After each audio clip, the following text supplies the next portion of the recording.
Hey everybody, this is Mr. Moffman coming at you with another AP Government video.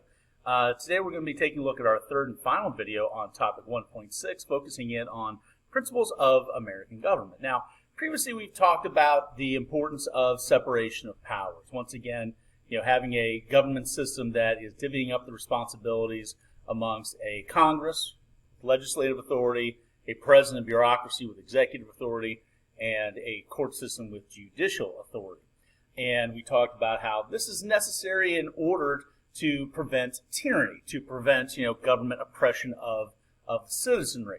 Now, note, you could have a situation where, you're thinking, well, hey, we can, alleviate a lot of the potential problems or abuses of government by, holding our elected officials accountable via elections. And if they don't do, what we need them to do or are acting in a corrupt or abusive manner, we just vote them out. But unfortunately, that's just not going to be enough on a day-to-day basis to, really, keep these, actors in governments, from abusing their power. And that is where another key principle comes in, and that is what we call collectively checks and balances. And what checks and balances are basically talking about is the ability of one branch of government to limit the power of another branch or the other branches of government, with the idea of if you're going to have separate powers, they should all have basically equal power.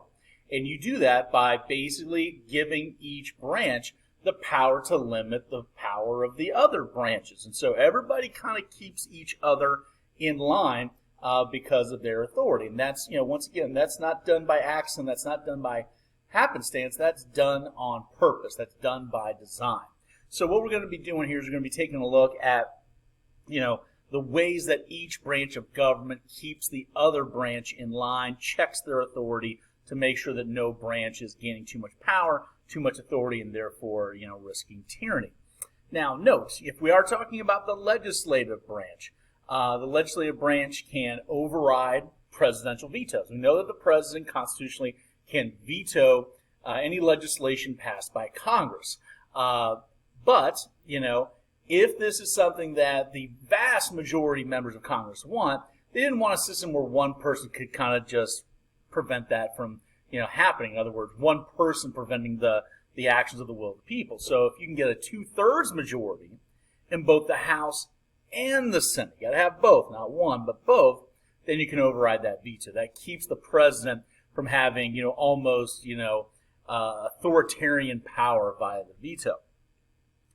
Congress can also keep the president in line and other federal officials like federal judges, bureaucrats and others through a process known as impeachment. Now, an impeachment is basically the formal drawing up of charges against a government official. Now, when I say charges, I don't mean criminal charges.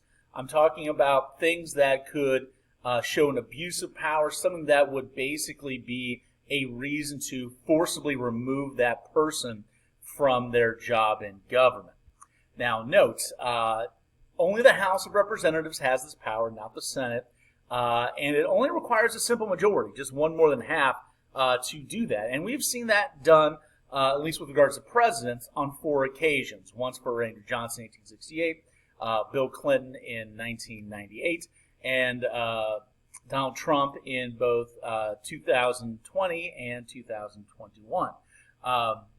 But once again, an impeachment is just a formal drawing up of charges. It means you're going to go on trial for your job for allegations of high crimes and misdemeanors. At least that's the language the Constitution provides. Now, if you are said impeached official, that just because you're impeached doesn't mean you're out of a job. It just means you're going to have to go on trial to defend your job.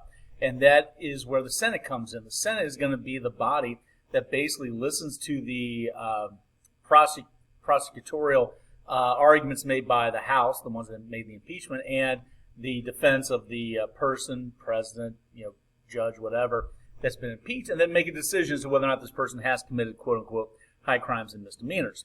But note, it does require a 2/3 majority to actually remove that elected federal official. So note, Congress can keep the other branches of government in line with the impeachment and removal process. But just for the record, in case you didn't know this, of the 4 times that a president has been impeached, Andrew Johnson once, Bill Clinton once, Donald Trump twice. In none of those cases was the president actually removed from office.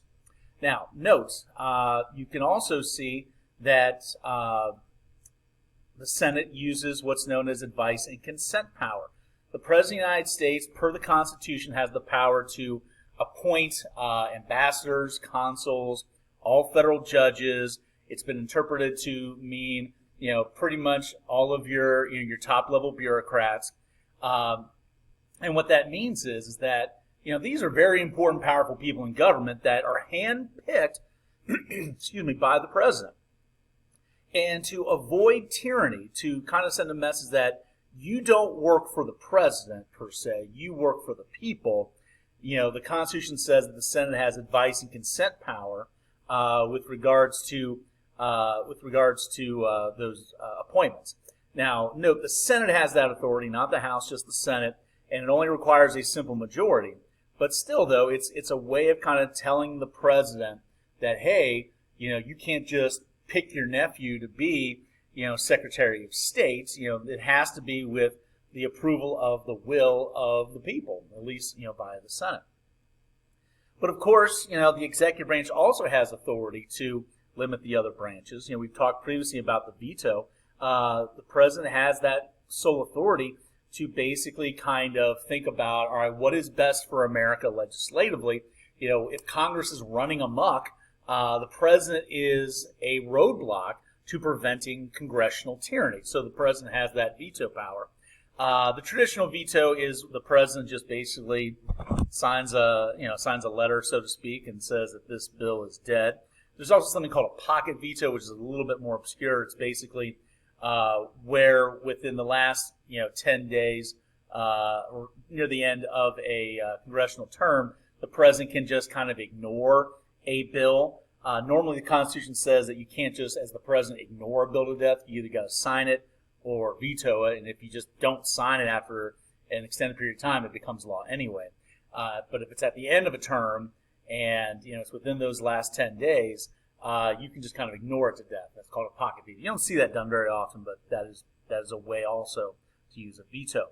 Of course, also keep in mind the president can keep the judiciary in line by enforcement. One of the key things we learn, about the judiciary is that, the judiciary has tremendous power to interpret what the Constitution means, to say, if a law is unconstitutional, a president's actions are unconstitutional, if people's rights are being violated, whatever. But the courts don't have their own enforcement mechanism. They don't have their own army. They don't have their own police force. Presidents do.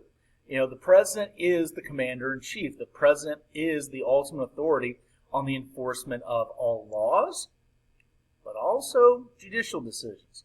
And so, the courts might say that, hey, segregated schools violate the 14th Amendment Equal Protection Clause, but as we saw in history, it actually required the President of the United States to send in the military to actually, by force, make these judicial decisions actually get enacted.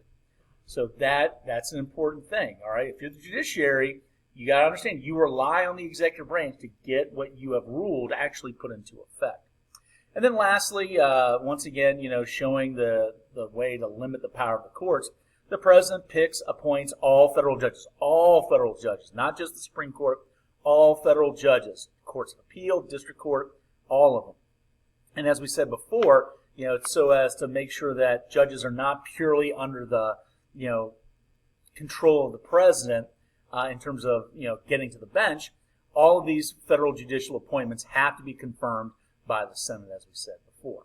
And then lastly, the judiciary has the power to limit the other branches of government, as we've, implied before, through the use of judicial review. Once again, the court interprets what the Constitution means. So, if the Supreme Court believes that if a president's, actions are going beyond the rules of the Constitution, the president can say, the Supreme Court can say, hey, can't do that. It violates the Constitution, and that limits power.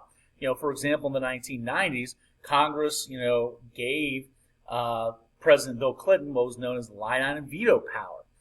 Basically, the ability to kind of, X out a part of a bill and let the rest of it become into law. Well, the court rule that no, you can't let a president have that power, because if you let the president basically veto a little piece of this and a little piece of that with the legislation and let the rest go into law, the president is really in reality rewriting the law. And that's not the power.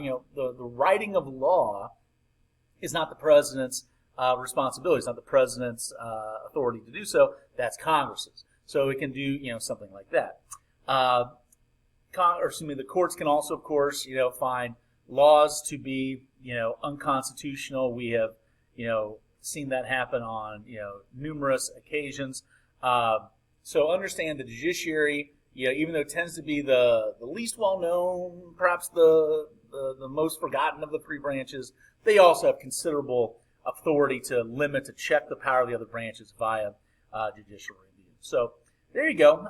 Once again, just kind of keep in mind, when we're talking about checks and balances, you don't have to know every single example that exists out there.